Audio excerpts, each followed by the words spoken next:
programa de hoy, en México, obispo afirma que asesinato de niña muestra nivel de degradación en el país.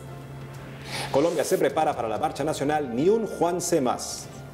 Además, Justicia Vaticana realiza operación contra delitos financieros. Bienvenidos a su programa EWTN Noticias. Soy Silvia Ordóñez. Gracias por acompañarnos el día de hoy. Soy Eddie Rodríguez Morel. Empezamos el noticiero contándoles que el secretario general de la Conferencia del Episcopado Mexicano, Monseñor Alfonso Miranda, se pronunció ante el terrible asesinato de una niña de 7 años que ha conmocionado a todo el país. Veamos. El pasado 11 de febrero se hizo conocida en México la desaparición de Fátima, una niña de 7 años que mientras esperaba que su madre la recoja de la escuela, fue raptada por una mujer desconocida.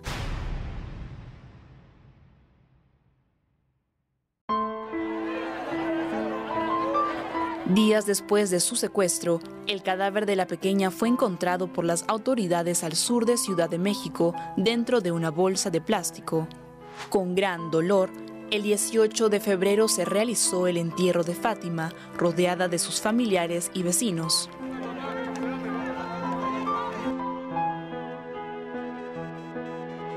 Asimismo, en su memoria se celebró una misa presidida por el obispo de Xochimilco, Monseñor Andrés Vargas Peña. Frente a este crimen, que causó gran indignación en el país, el secretario general de la Conferencia del Episcopado Mexicano, Monseñor Alfonso Miranda, se pronunció al respecto mediante un mensaje en su cuenta de Twitter, en el que expresó el dolor de los obispos mexicanos por el asesinato de la menor. Asimismo, luego de unirse al sufrimiento de la familia a través de la oración, Monseñor Miranda afirmó que este hecho es un signo del nivel de degradación de la sociedad, pero animó a no darse por vencidos en la reconstrucción del tejido personal y social.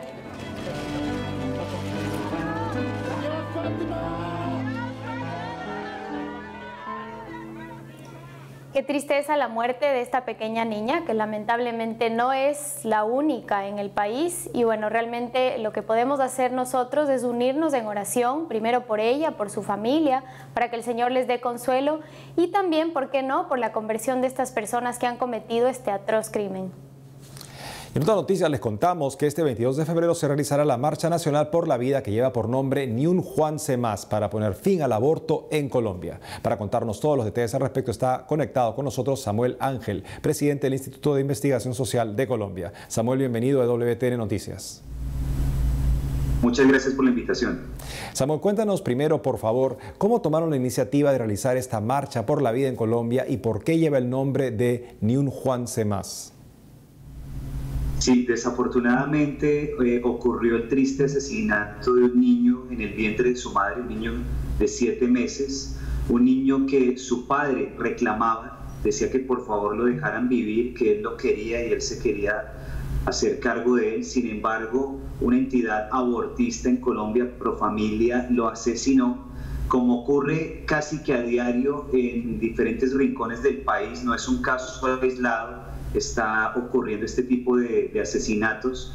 Entonces, adicional a eso, la Corte Constitucional quiere aprobar el aborto en su totalidad en el país y decidimos salir a las calles para decir que queremos hacer una marcha por el fin del aborto en Colombia.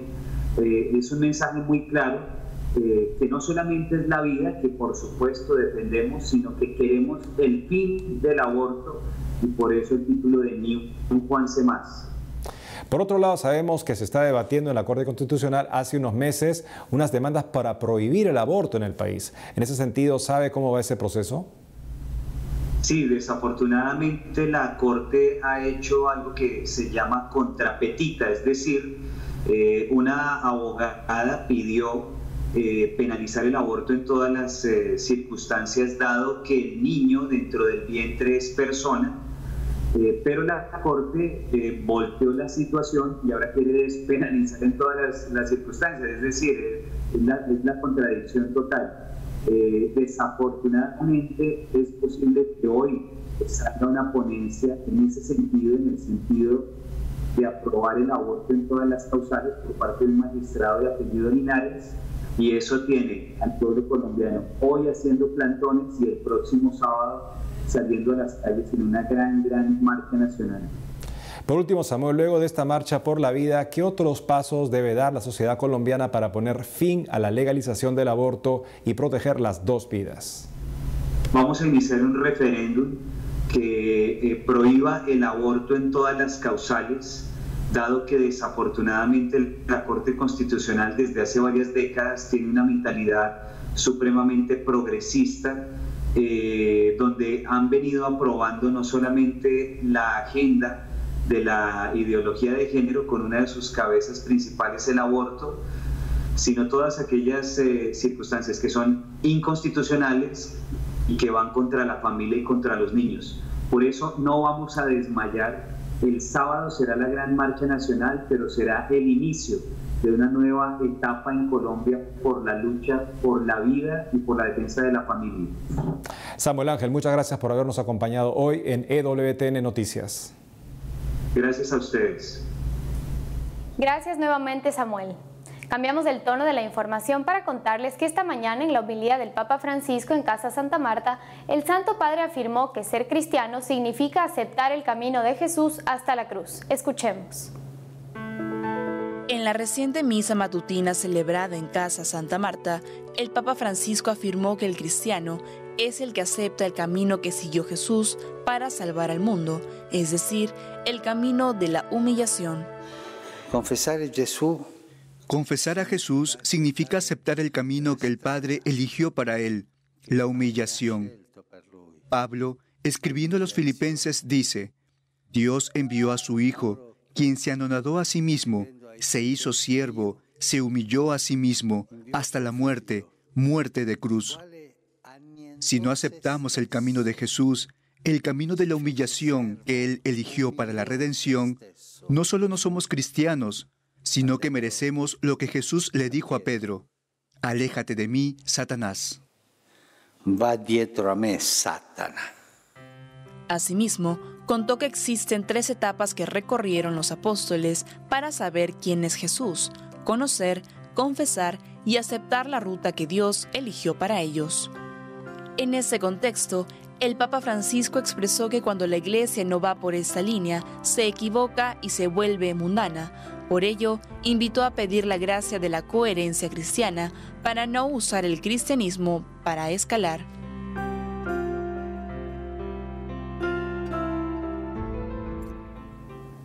Por otro lado, el Papa Francisco recibió en la Sala Clementina a los participantes en la asamblea plenaria de la Congregación para la Educación Católica y les recordó que la educación es un movimiento que lleva la luz a las personas y necesita una amplia alianza educativa. Veamos.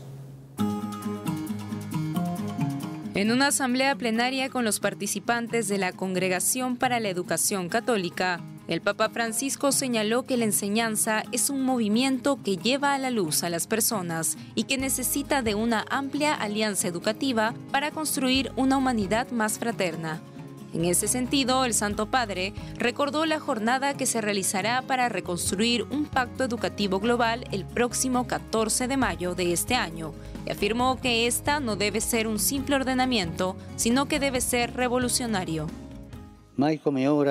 Jamás como ahora hay tanta necesidad de unir esfuerzos en una amplia alianza educativa para formar personas maduras, capaces de superar la fragmentación y la oposición y reconstruir el tejido de las relaciones para una humanidad más fraternal. Asimismo, afirmó que la educación es una realidad dinámica, un movimiento ecológico que tiene en el centro a la persona y un movimiento inclusivo dirigido a todos los excluidos. Cuanto al método, la educación es un movimiento inclusivo.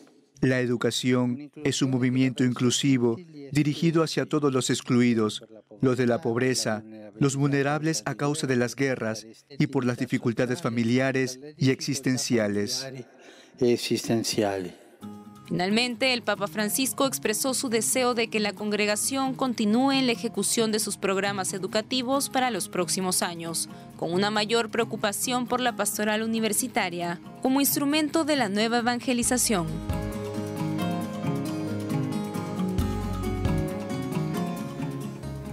Y nos vamos hasta Roma para conectarnos rápidamente con nuestra corresponsal Mercedes de la Torre Cuellar, quien nos contará sobre la carta que envió el Papa Francisco a la Iglesia de Costa Rica y de una importante acción de la justicia vaticana contra los delitos financieros. Adelante, Mercedes. Hola, ¿qué tal? Me alegra saludarles desde las cercanías del Vaticano con más información sobre el Papa Francisco y la Santa Sede. En primer lugar, el Santo Padre envió una carta a la Iglesia en Costa Rica y los animó a evangelizar con alegría. El Papa escribió esta carta con ocasión del año jubilar que la Iglesia celebra en Costa Rica y que vive hasta el 16 de febrero de 2021 y que se realiza por los 100 años de fundación de la provincia eclesiástica de Costa Rica. En concreto, durante este año jubilar hay 3 puertas santas en las catedrales de San José y las de las diócesis de Limón y Alajuela. Así que durante todo este año los fieles católicos podrán obtener la indulgencia plenaria al pasar por la puerta santa de estas 3 catedrales y bajo las condiciones previstas por la Iglesia Universal. Por este motivo, el Santo Padre confirmó su unión espiritual a la acción de gracias al Señor por todos los frutos en esta iglesia local y animó a los fieles laicos y a los religiosos a conseguir incansablemente su actividad evangelizadora, particularmente a los más necesitados y alejados, al dar testimonio de la vida cristiana en los diversos ambientes de la sociedad. Y pasando a otro tema, queremos informarles que la justicia vaticana realizó una nueva operación contra delitos financieros en la que incautó documentos y equipos informáticos en la oficina y la residencia del ex jefe de la oficina administrativa de la primera sección de la Secretaría de Estado Vaticano. Según informó la oficina de prensa de la Santa Sede por medio de un comunicado, la operación fue ordenada por el promotor de justicia, Giampiero Milano, en el contexto de la investigación de inversiones financieras impulsadas por la Secretaría de Estado en el sector inmobiliario. Cabe destacar que esta operación se realiza en conformidad con el principio de presunción de inocencia y es consecuencia de los primeros interrogatorios que se habían realizado el año pasado a funcionarios de la Secretaría de Estado del Vaticano. El 1 de octubre de 2019 se había realizado una redada en las oficinas de Secretaría de Estado y de la Autoridad de Inteligencia Financiera, en la que se interrogaron funcionarios que están bajo investigación y en aquel entonces fueron suspendidos. Por este motivo, la oficina de prensa del Vaticano precisó que el promotor de justicia y el cuerpo de la Gendarmería Vaticana continúan con las investigaciones administrativas y contables en cooperación con autoridades de investigación extranjeras. Así que seguiremos trabajando para actualizarles más sobre los avances de este proceso, que como bien saben es fruto de la reforma financiera de la Iglesia que se está impulsando desde hace ya varios años. Mientras tanto, me despido por hoy.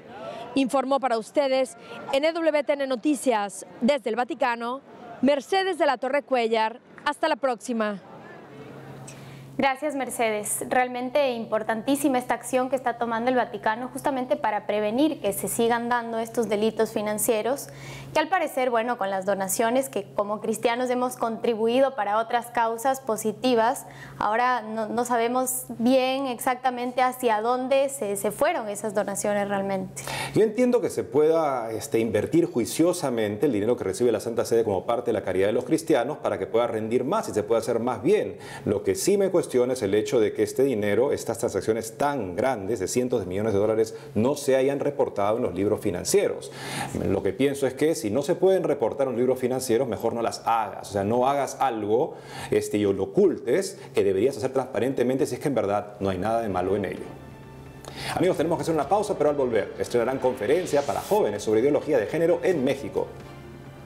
También arzobispo de Montevideo presidió misa por inicio de legislatura en Uruguay. Ya regresamos con más información en EWTN Noticias.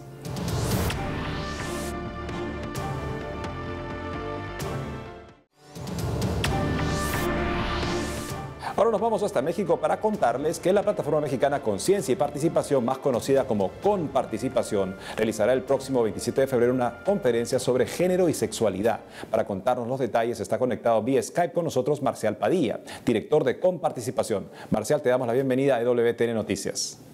Muchas gracias, Eddie. Qué gusto saludarlos y un saludo a todos los que siguen EWTN Noticias. Marcial, cuéntanos cómo nació la idea de realizar esta conferencia sobre género y sexualidad y cuáles son sus principales objetivos. Yo creo que todos nosotros nos hemos dado cuenta cómo la sociedad va cambiando poco a poco. Hay muchos cambios. Pienso, por ejemplo, hace 80, 90 años, pues todas las mujeres usaban solamente falda. Ahora usan falda o pantalón indistintamente. Y hay muchos cambios que estamos viendo. Y los jóvenes, lo que estamos viendo también, y eso es muy positivo, es que quieren construir una sociedad mejor. Una sociedad donde haya respeto, una sociedad donde haya inclusión, donde haya derechos humanos para todos. Y también vemos que los jóvenes rechazan todo lo que sea mentira y manipulación.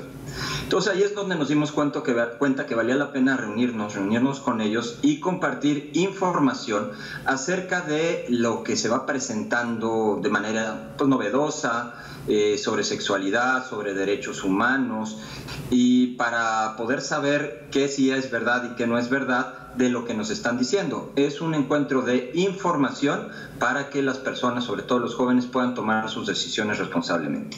En ese sentido, Marcial, ¿nos podrías comentar brevemente cuáles son algunos de los temas que abordarán respecto a género y sexualidad? Sí, por supuesto. A partir de información, vamos a ir compartiendo cuáles son las evidencias de las innovaciones o las nuevas propuestas de inclusión y de derechos humanos en temas de sexualidad que se dan pues de forma muy parecida en México, Perú, Colombia, Argentina, Chile y en todos los países. Y a partir de esa información tomada de fuentes oficiales, gubernamentales o de entes internacionales, los jóvenes y un servidor pues dialogamos para ver qué nos parece que es inclusión y qué nos parece que es confusión, porque una cosa es respetar a las personas y otra es que nos den información que parezca ser inclusión y en realidad es una manipulación, un chantaje. Por otro lado, Marcial, ¿qué opinas de aquellos políticos que están en México buscando imponer la ideología de género en las escuelas y el mal llamado matrimonio gay? Mira, para empezar en comparticipación, fíjate que desde siempre evitamos, y te comparto la expresión de que pueda unir matrimonio a eso, porque solo puede ser matrimonio la unión hombre-mujer, porque solo es así la sexualidad humana.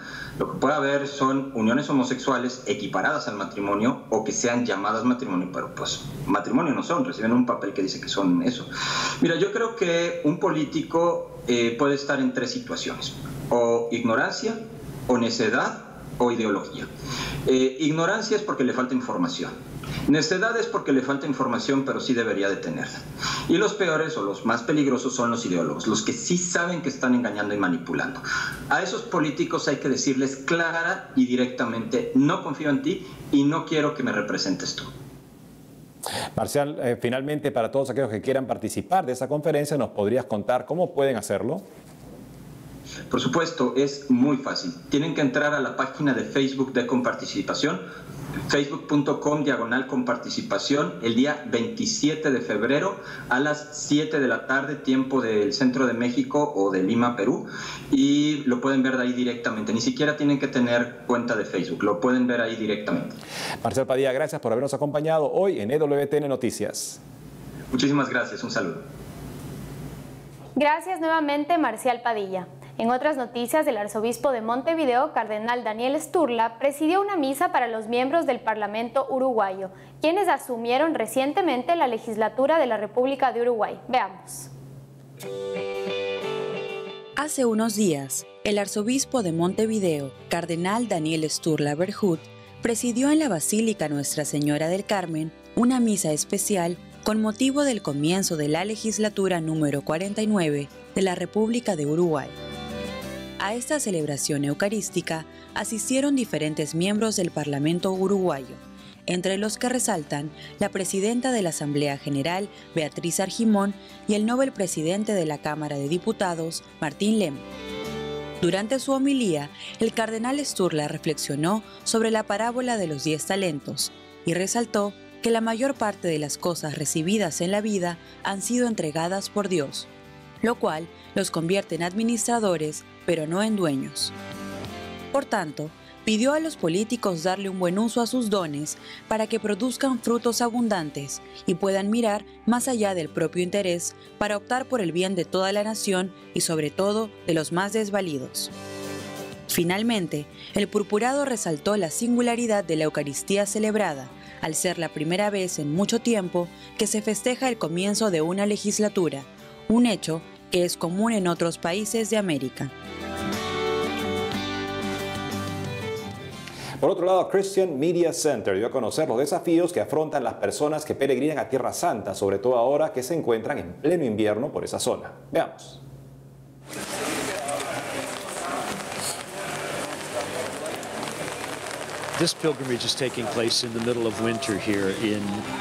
Esta peregrinación tiene lugar en pleno invierno en Tierra Santa y como guía, parte de mi responsabilidad es controlar el tiempo cada día y controlar si es fácil o difícil caminar por las calles de la ciudad vieja o ir a otros lugares. Estamos en invierno, hoy hace mucho frío.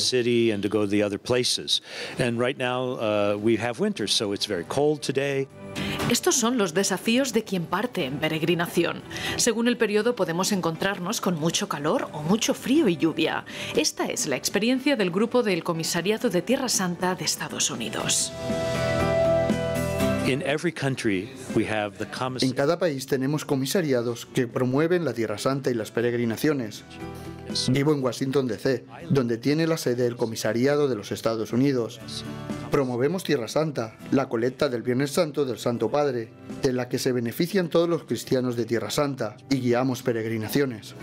Por ello, este grupo ha venido en peregrinación, patrocinado por los franciscanos de Washington, D.C.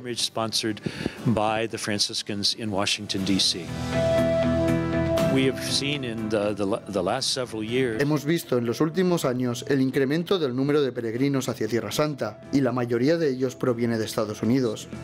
Para nosotros los franciscanos es una gran alegría porque durante 800 años nuestra misión ha sido acoger a los peregrinos y para mí es un gran placer guiarlos e introducirlos en la tierra donde Jesús caminó. Lo importante es la predisposición para afrontar un denso programa con intensas caminatas y largas colas. Pero con el corazón abierto a la novedad y a la revelación, la experiencia es muy rica. Y nos conectamos con nuestra corresponsal en Perú, Bárbara Socorro, quien nos contará sobre un interesante campamento juvenil franciscano realizado al sur de Lima. Adelante, Bárbara. Silvia, Eddie, ¿cómo están? Esta semana les informo desde el distrito limeño de San Isidro y les cuento que más de 50 jóvenes y adultos entre los 13 y 30 años llegaron al campamento juvenil titulado Seamos Uno en Cristo. Organizado por la Escuela de Evangelización San Andrés de la Parroquia Cristo Salvador, el campamento tuvo lugar en el Centro de Espiritualidad Padre Pío de los Hermanos Franciscanos Capuchinos en la localidad de Ñaña, al sur de Lima. Asimismo, estuvo liderado en esta oportunidad por el predicador mexicano a nivel internacional Martín Ortiz. Los jóvenes tuvieron la oportunidad de acercarse al sacramento de la reconciliación. Además, a través de dinámicas integrativas, momentos de oración y adoración al Santísimo, experimentaron un renovado encuentro con Dios. Ahora, cambiando un poco el tono de la información, este 27 de febrero llegará a Perú la película Renacidos, que relata 25 impactantes milagros realizados por la intercesión del Padre Pío alrededor del mundo. El film, que será proyectado en varias salas de la cadena de cines Cinemark a nivel nacional, relata cómo el santo capuchino cambió radicalmente la vida de 25 personas, donde destacan los testimonios de un oficial de una unidad paramilitar del partido nazi alemán que acabó hincado de rodillas en el confesionario del Padre Pío, y el de una joven que cuenta su curación tras rezar la novena al Padre Pío, a pesar de estar desahuciada por los médicos por un tumor cerebral. No se lo pierdan. Para terminar, el conocido cantautor católico uruguayo Luis Alfredo Díaz estuvo de gira en el Perú en diferentes localidades del país. Nosotros tuvimos la oportunidad de entrevistarlo y eso fue lo que nos compartió acerca de su trayectoria y de su misión como músico. Cuando se te acerca una persona después de un concierto y te dice, esa canción tuya me gustó desde niño. Yo la he cantado, la he usado para orar, para reflexionar, para animarme a seguir adelante. Cuando eso te lo están diciendo muchas personas, pues sabes que está llegando a la gente, ¿no? Pienso que la clave es no aburrirse, la clave no decepcionarse, La clave es ser capaces de seguir insistiendo y dando lo que uno tiene que dar sin mayores pretensiones, ¿verdad? Es importante que nos demos cuenta que lo que tenemos que hacer es simplemente darlo, que el efecto que va a venir después depende del propio Espíritu Santo. Silvia, Eddie, estas son todas las informaciones que tenemos de la Iglesia en el Perú. Los animamos a regalar a los demás los dones que Cristo nos regala. Retornamos la próxima semana con más información. Bárbara Socorro para EWTN Noticias. Adelante, estudios. Gracias, Bárbara, por la información. Y con eso hemos llegado al final del programa de hoy, amigos, pero no sin recordar que es la fiesta de dos grandes santos, Jacinta y Francisco Marto, los santos más jóvenes en la historia de la Iglesia que no han sido mártires, y también les pido una oración especial porque es el aniversario de mi bautismo y quiero, como ellos, cooperar mejor con Dios. Gracias por acompañarnos y no se olviden de seguirnos en nuestras redes sociales. Hasta mañana.